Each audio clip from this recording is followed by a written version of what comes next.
Allow me to set the stage. A massive black screen stands in front of a large TEDx audience.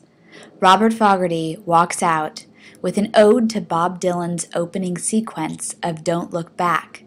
You know, the scene where Dylan holds up cue cards with the lyrics of Subterranean Homesick Blues as his distinct voice sings in the background of his strong, postured body and closed mouth. John is in a basement mixing up the medicine. I'm on a pavement thinking about the...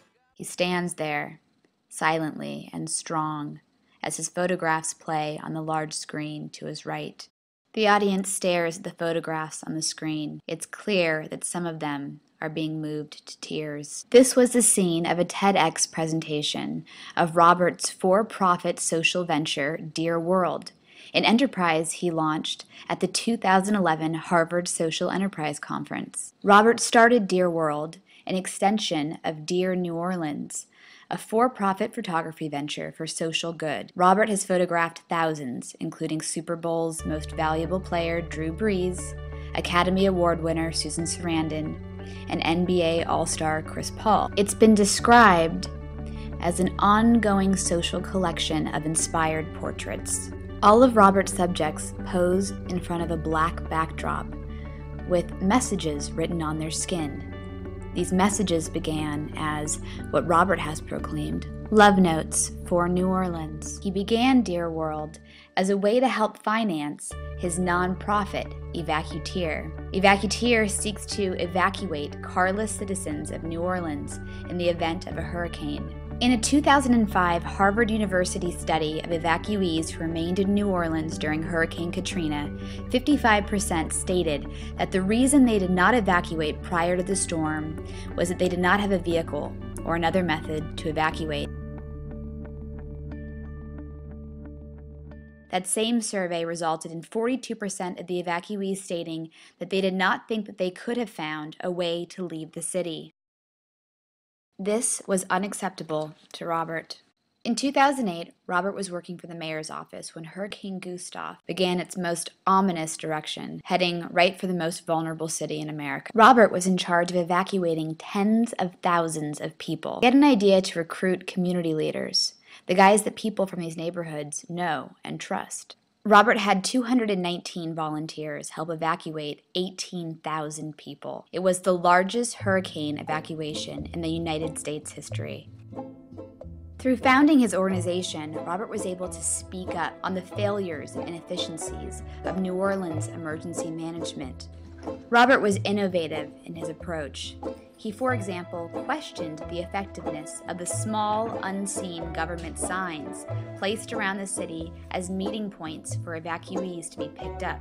He saw these signs as an opportunity for something efficient and something great. He thought, let's make it something big and beautiful, and decided that those meeting points, instead of being small, unseen signs, should be great big public art pieces. The creativity that is responsible for turning government signage into street art is what allowed for the creation of not just one, but two social ventures. So first of all, I want to so appreciate you for taking the time to do this interview. Thank you. So I want to start with some questions, if that's all right with you. Sure thing. I think that you may be the youngest of all the social entrepreneurs being interviewed for these podcasts. Do you feel that your age has helped you with your endeavors, or do you think it's hurt you in any way? As I get old, now I'm kind of been here 4.5 years. I've always played the kind of young kid card. So I think it kind of helps you a little bit to be high energy and maybe perhaps a little out there. And I can't really play the kid card anymore because there's a lot of responsibility. But I think if you can kind of maintain your youthful energy, perhaps the things that come a little easier with some time under your belt will be even easier.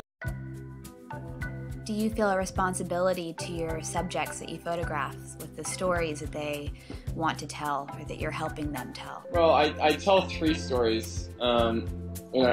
Cancer Free is the one that comes to me first, and that's, this guy who wrote, it was at just a random event, and it was pre-Dear World officially launching. That was one where, he was crying, and I was I was really scared to be in this really intimate moment with these two people and taking their photo, and I was like, God, I hope I don't mess this up. And then I'm going to college, which is a kid named Daryl Scott, who just has this beautiful smile and symbolizes everything that's right in the world. And then last is a friend of mine named Masato Iijima, who survived the earthquake in Japan, who's married to an American guy, and she wrote "It's Okay" on her body, and it was kind of the last lines of a speech she gave to some Japanese Americans who were supporting the relief efforts in DC. And she said, like, with the support that we have here today, I know there's going to be a time where it's okay back home. Those are the three that stand out. There's many, many more.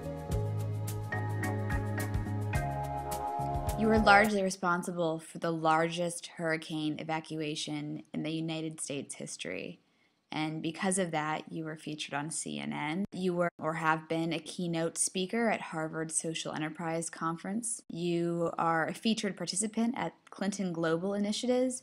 And you have taken pictures of all kinds of wonderfully famous people, Drew Brees and Chris Paul, Susan Sarandon and James Carville. What has been the highlight of all of these successes thus far in your career as a social entrepreneur? You know what I'm most proud of, Amy, is there's a lot of ways to say no, There's a lot of ways to tell yourself why it's too hard or too ridiculous. And there's nothing specific, but certainly feel good about at least going down the road of where people probably have said that's like a really stupid idea, and then just going through the exercise of pursuing something that you think perhaps has some potential, even if others don't readily see it. Because I didn't know if I really had that in me, Good question, but I think that's what I'm most proud of. It's really easy for people to say no and move on. And sometimes you just have to say yes, or find the people who say yes. I think that one of the neatest aspects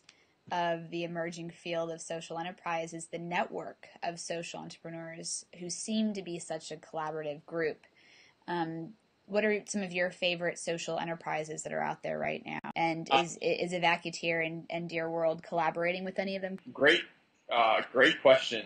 So I just met Scott Harrison from Charity Water. He's an inspiration of mine. He sat for a portrait. I think he's incredible. I think the guys at Warby Parker, I met the CEO of Warby Parker as well, who's the eyeglass. They do 1-for-1 eyeglass. Yeah. Eyewear. In New York, right? In New York.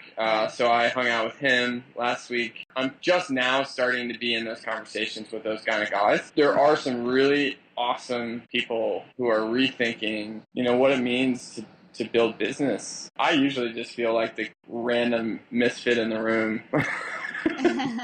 A misfit or not, you have had numerous experiences in being a social entrepreneur. What have been the most valuable lessons that you've received? Could you share one or two with us? There's always going to be tough times, and you're going to need to have an inner circle who you can lean on. And I feel like I have that, and I'm really lucky to have that. Thank you, Rob. It's been awesome talking to you. I really enjoyed this conversation. I think that you're making a real impact in the social enterprise world, and we are all looking forward to your future innovations.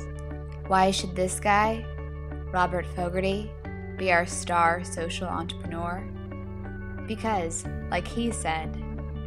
Good question, but I think that's what I'm most proud of. It's really easy for people to say no and move on. And sometimes you just have to say yes, or find the people who say yes.